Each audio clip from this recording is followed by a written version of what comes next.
Not long ago, I was listening to oldies radio in my car, and I heard this song by Peggy Lee. It came out in 1969, I learned. It was called "Is That All There Is?" The song has sort of a theme to it. That is, it's sort of, I guess you might call it a ballad-like.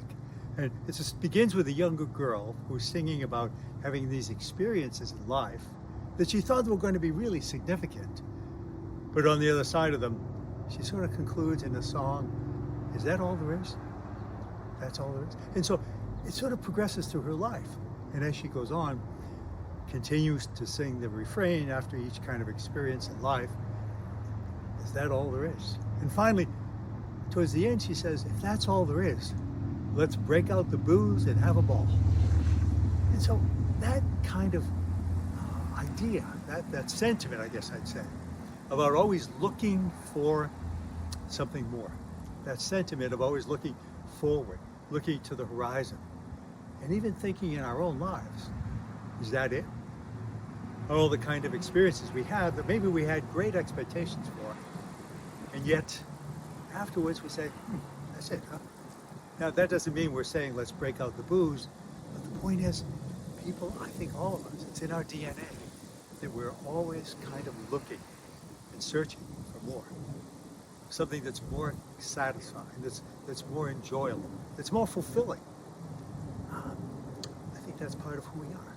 And I think that's part of God's plan as well. I think every one of us are really in that place where we're always looking for more.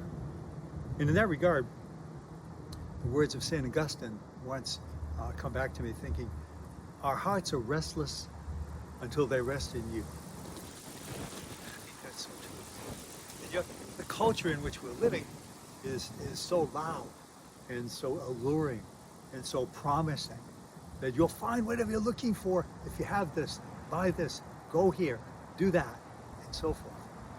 But it doesn't work.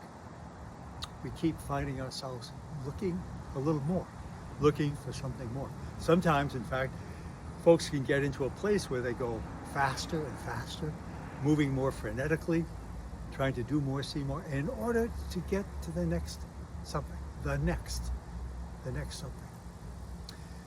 And yet, the next something ultimately must be God. For what we're really hungering for in our heart of hearts is the experience of love.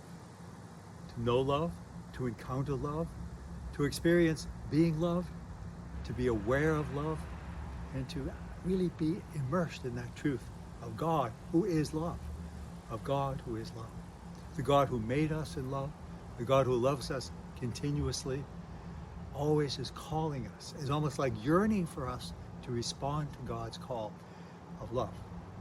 For us, we find that most wonderfully in the experience of knowing Jesus Christ. Knowing Christ, who is the expression of God, the visible sign of the invisible God, Jesus Christ.